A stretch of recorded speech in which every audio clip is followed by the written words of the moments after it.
In the ocean, the real bosses aren't the males, they're the Oz queens. Here's a shocker. Nearly 100% of those massive 1,000-pound-plus giant marlins you see in the record books, all female. The males, they rarely even break the 300-pound mark.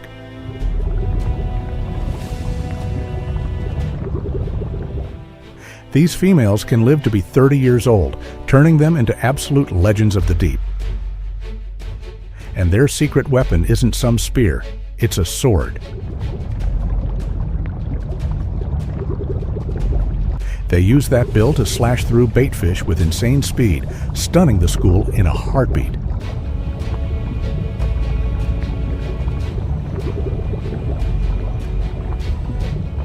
At 80 miles per hour, they're basically the sports cars of the ocean, clocking the same speed you'd hit on an interstate highway. And right now, this monster is heading straight for us.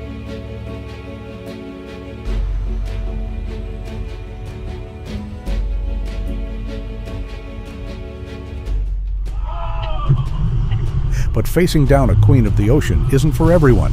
It's a life or death battle where the difference between a legendary trophy and a complete disaster is just a thin fishing line. The hunt for the giant marlin starts with an eerie silence. Some divers try to get close with spear guns. Exciting and thrilling hunting moments, but that's a dangerous game. One bad shot, and you're the one on the menu for that bill.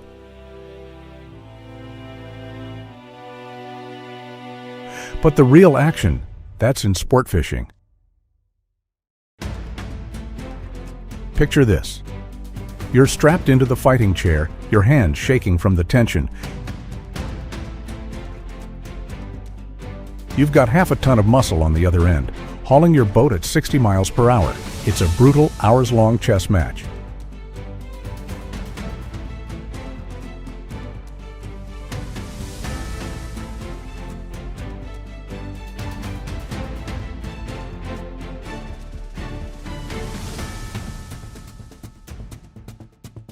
If the line snaps or the fish pulls a flying marlin and jumps straight at the boat, you're in real trouble.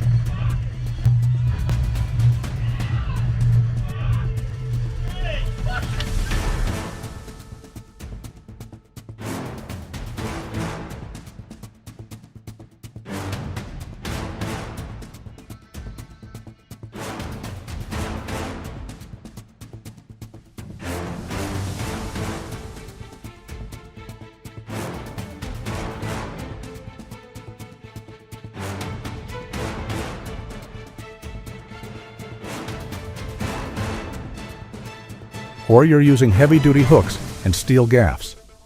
It's a team effort, muscling that massive weight up and over the gunnel.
While I'm career fighting marlin on stand-up gears.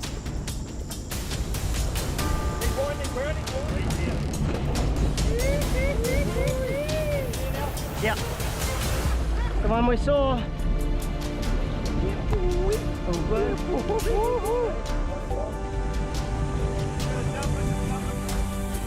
Now we're looking for that big flat seas, beautiful hot weather.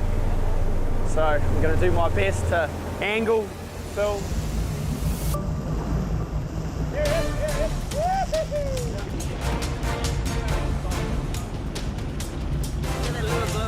blue. Pretty cool, eh?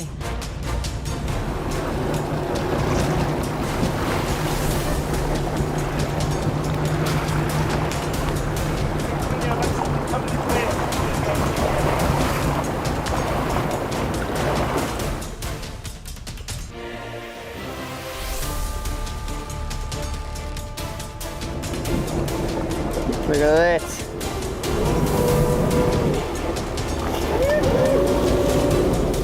The adrenaline is high, but the real mystery is, what happens to this billion-dollar catch next?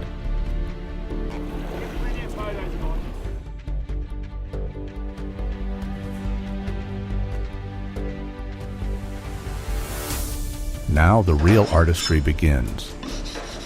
Master Chef Matt picks up his tuna knife. You can hear that swoosh swoosh as he hones the blade. It's like a surgeon prepping for a procedure.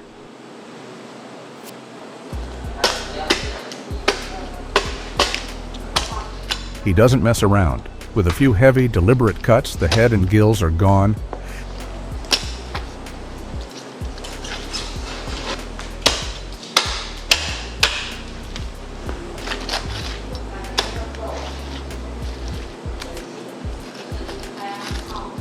Then his hands do the work, tracing the backbone, peeling away that thick armor-like skin to reveal the amber-colored meat underneath.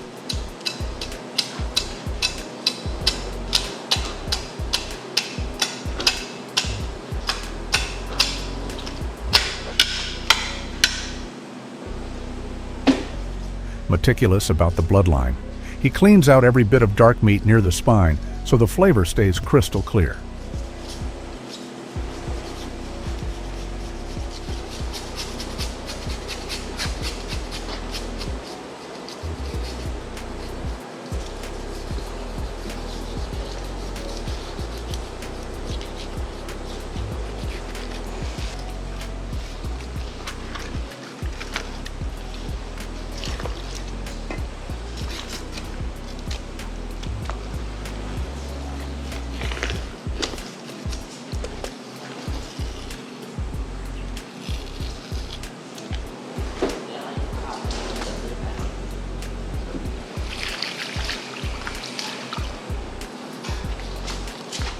Finally, he breaks the fish down into thick, clean steaks.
The marbling is incredible. The color is gorgeous.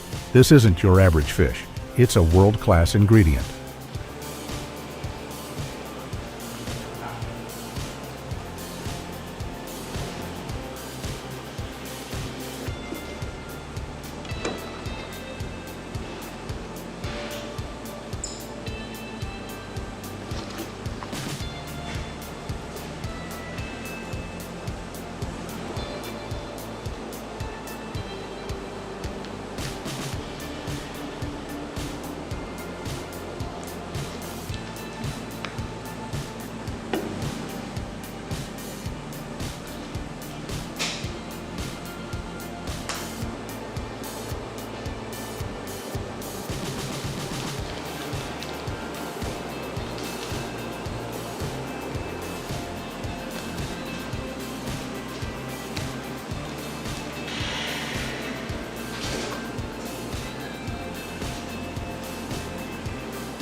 You want a good cup of soy sauce? Some Giant marlin has been slept on for too long, but for a chef, this is the holy grail. ginger, sugar, give that a stir, It's versatile, high fat, and has a sweet finish. salt, Starts with a quick sauce, depending on where you live. soy, As finely chopped as you can.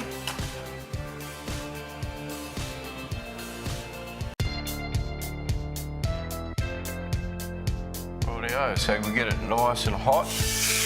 Oh, listen to the sizzle. he drops it onto a ripping hot pan. For a minute and a half on both sides. Slowly goes up, you get it about halfway, bang, and then we just turn him over. 90 seconds per side. That's it. You watch the white sear move up the side of the steak, and once it hits the halfway mark, flip it. That's all right.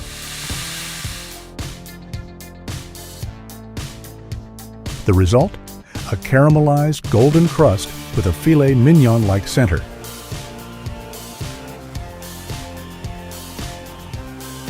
Dip that in the sauce, and the combination of the firm, meaty texture and the bright, savory tang is just explosive.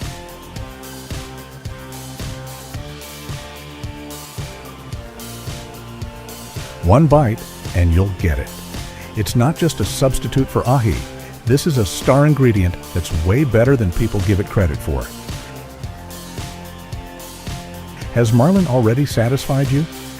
Don't be too quick to be satisfied, because next,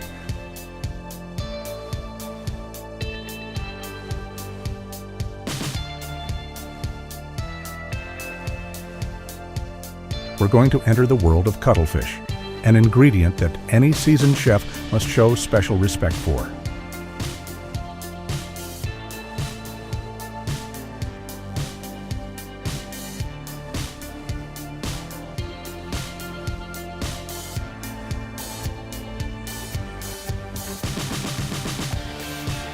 The ritual begins.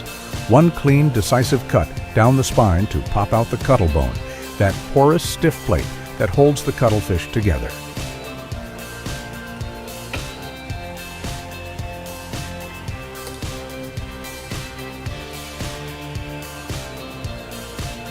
Then a pro move, one smooth pull to detach the head and everything else inside.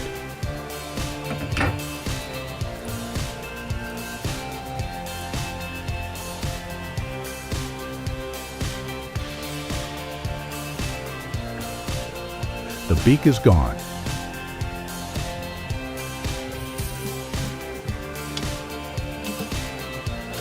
Next, the spotted outer skin gets stripped away, revealing that pure, snow-white meat underneath.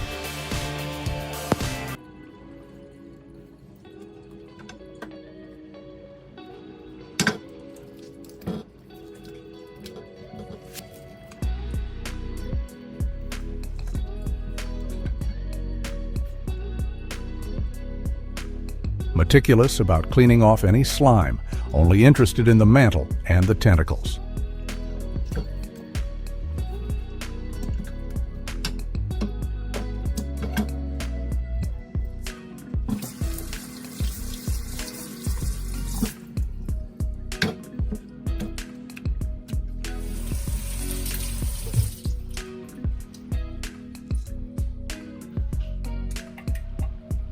That's where the best texture is. And this is the high stakes part. Carefully carve out that silver ink sac. It's culinary gold for the sauce.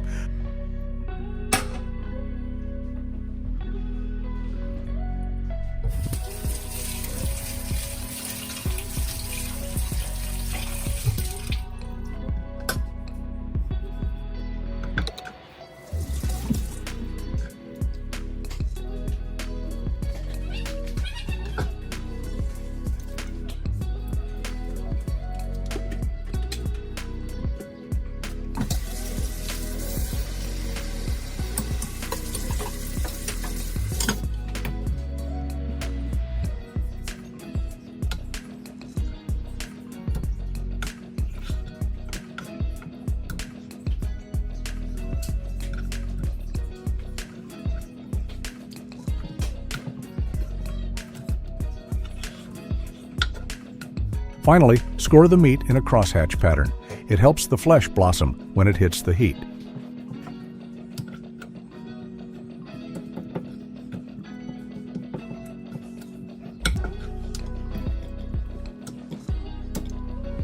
Or slice it into perfect rings. Either way, it's ready for the pan.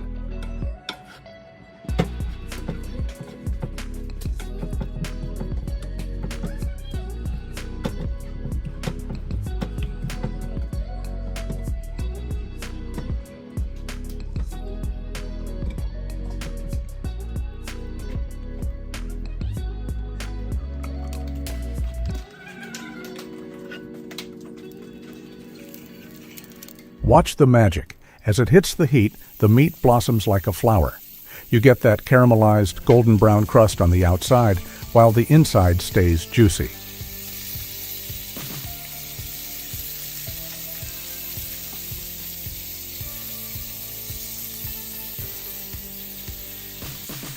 That garlic aroma, mixed with the acidity from the tomatoes, is just incredible. Unlike your standard calamari, cuttlefish has this meaty bite. It's thick, it's snappy, and the finish is naturally sweet.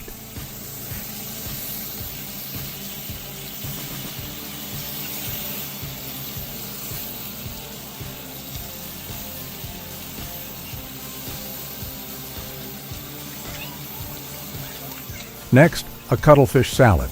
We blanch the tentacles for just a few seconds. You want that signature snap. Toss it with fresh greens, cucumbers, and a bright, zesty citrus dressing. It's a clean, effortless appetizer that wakes up your palate. But the real showstopper?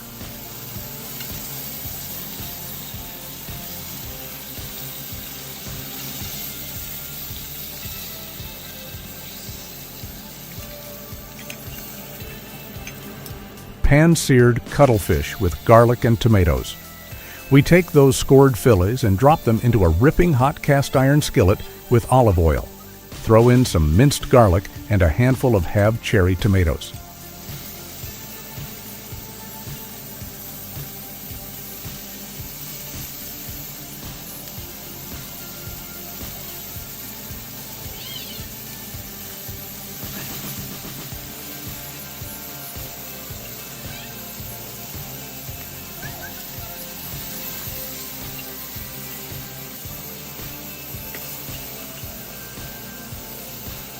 At a high-end restaurant, a dish like this will run you $35 to $50. But after seeing the work that goes into it, it's worth every penny.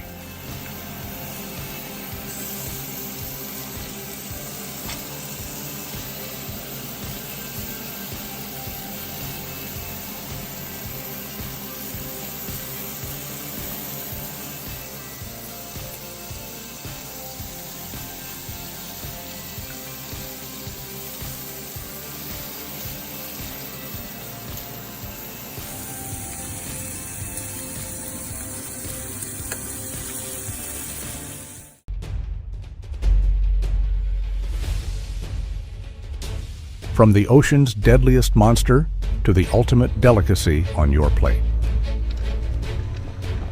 Did you know these fish are born completely normal? They swim around just like any other fish, with one eye squarely on each side of their head. But look closely at what happens just a few weeks later. Their skull literally starts to twist. One eye slowly migrates right through the top of their head to the other side. After that brutal transformation, they flip sideways, sink straight to the pitch-black ocean floor, and spend the rest of their lives swimming flat.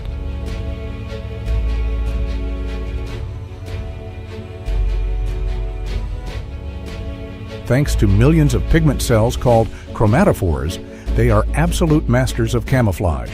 That skin is a perfect chameleon display.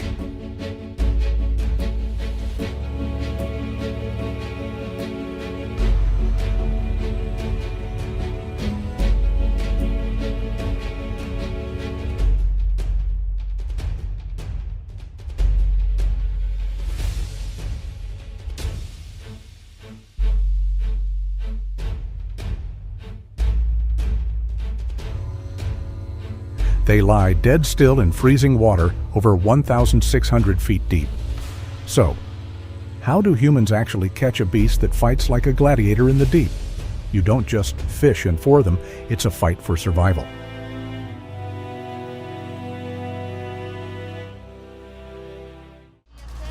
Sitka, Homer, Alaska. Some of the coldest, most violent waters on Earth. The halibut capitals of the world.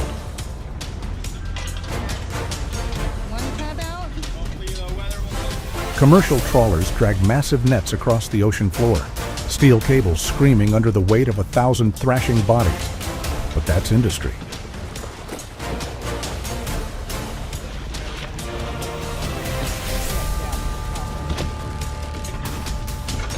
What the cuttlefish are pushing up.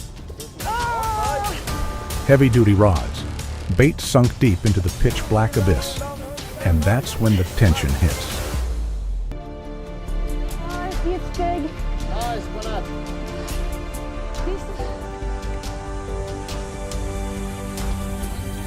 A one-on-one tug of war with pure muscle going absolutely berserk in the deep. Catching wild halibut is one of the most dangerous games in America. A landing net? Forget it.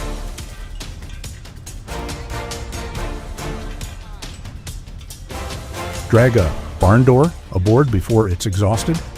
One thrash of that tail packs enough force to snap a man's shin in half or completely trash the deck gear.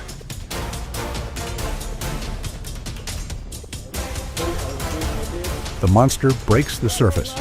The angler is gasping, dead tired. The crew slams giant steel gaffs right into its mouth to lock it down. Only then do they haul it over the rail. An absolute grind. Burning lungs, freezing salt water, and pure adrenaline. Like going 12 rounds with a heavyweight champ.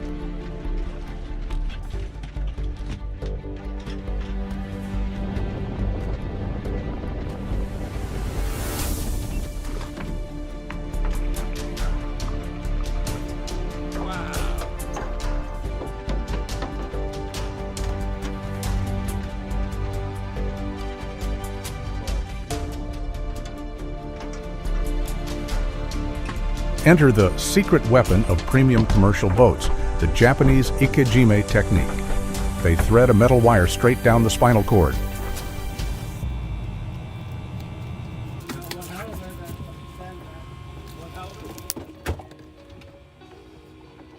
The nervous system is instantly shut down.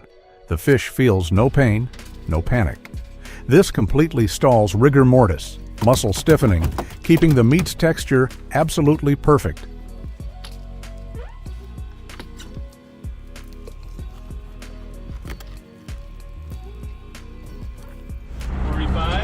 Finally, it gets buried in a slush ice bath sitting between 32 and 36 degrees Fahrenheit. Its core temp drops insanely fast, but the meat cells stay entirely intact. Pure science, perfect preservation, all that extreme effort, all the sweat and danger out on the freezing ocean. It's all leading up to one single moment under the kitchen lights. 43.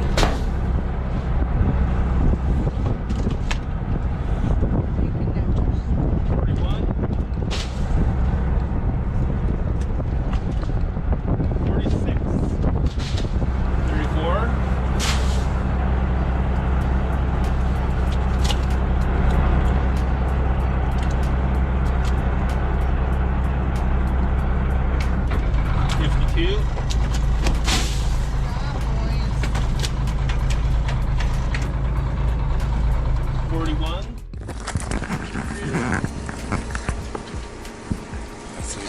Now for the weapon of choice, a flex fillet knife.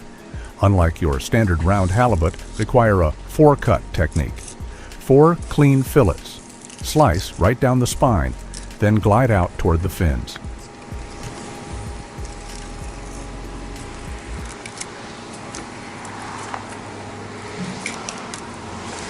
The blade slips right against the bone, peeling back a massive slab of pure white meat.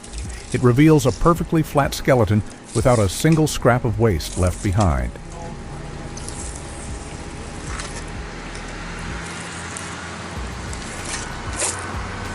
snow white meat.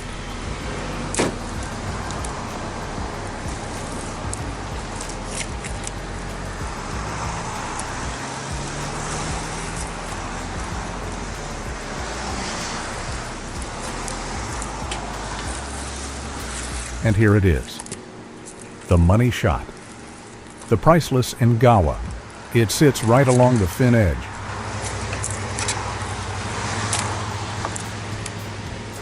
I know, I'm kind of like... It makes up barely 3% of the total weight, but it is the crunchiest, most collagen-rich, all in the Michelin star level.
Get the point of the knife just inside the skin, staying above that. Get inside the skin, you'll feel that backbone run along that. As soon as you get up here by the pectoral fin, starting on your backbone cut, take the knife in, make your first cut.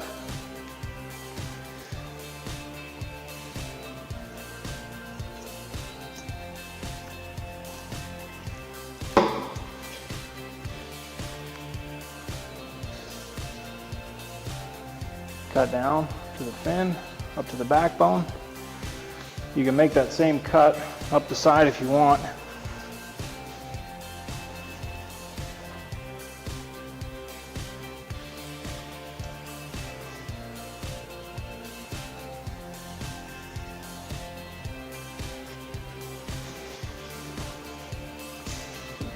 Switch back over to your longer knife.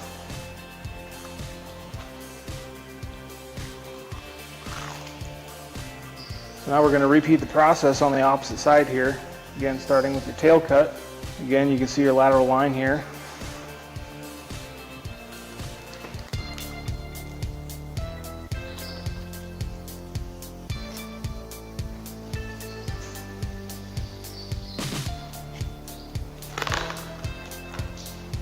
And on this larger fish blade.